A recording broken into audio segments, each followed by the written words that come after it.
നമസ്കാരം. സാമുദായിക ഐക്യത്തിന്റെയും സാഹോദര്യത്തിന്റെയും മാതൃകയായി മാറി ആറ്റുകാൽ പൊങ്കാല.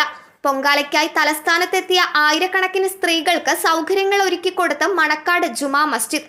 വാഹനങ്ങളിൽ എത്തുന്നവർക്കായി മുഴുവൻ പാർക്കിംഗ് ഏരിയയും തുറന്നുകൊടുത്തു.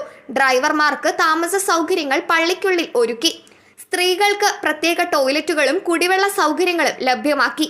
ഉത്സവ സമയത്ത് ഡ്യൂട്ടിയിലുണ്ടായിരുന്ന പോലീസ് ഉദ്യോഗസ്ഥർക്ക് ഉപയോഗിക്കുന്നതിനായി ഒരു മുറി മാറ്റി നൽകി എന്നീ സൗകര്യങ്ങളാണ് പള്ളി ഒരുക്കിയത്.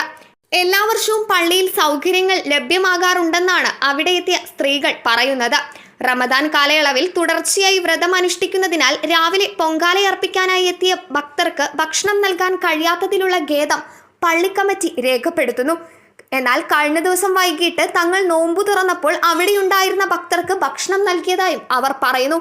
പൊങ്കാലയർപ്പിക്കാനായി എത്തിയ സ്ത്രീ ഭക്തർക്ക് സെന്റ് ജോസഫ് മെട്രോപൊളിറ്റൻ കത്തീഡ്രലും വെള്ളം, വിശ്രമം, ടോയ്ലറ്റ് സൗകര്യങ്ങൾ ഒരുക്കിയിരുന്നു. കഴിഞ്ഞ വർഷവും ഇത്തരം പ്രവർത്തനങ്ങളുമായി ഇവരും മുൻപന്തിയിലുണ്ടായിരുന്നു. ഇവരെ കൂടാതെ വെള്ളയമ്പലത്തുള്ള സെന്റ് തെരേസ ഓഫ് ലിസിയൂക്സ് കത്തോലിക്ക പള്ളിയിലെ ഇടവകക്കാരും പൊങ്കാല ഭക്തർക്ക് മോര് നൽകിയതായി പള്ളി ഉദ്യോഗസ്ഥൻ പറയുന്നു.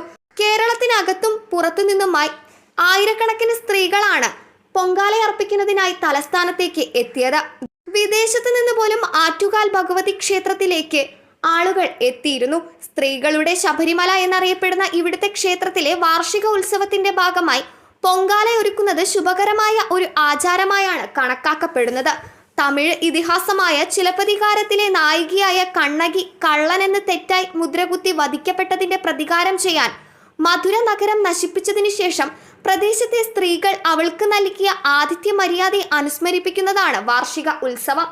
News desk മലയാളാക്ഷരം.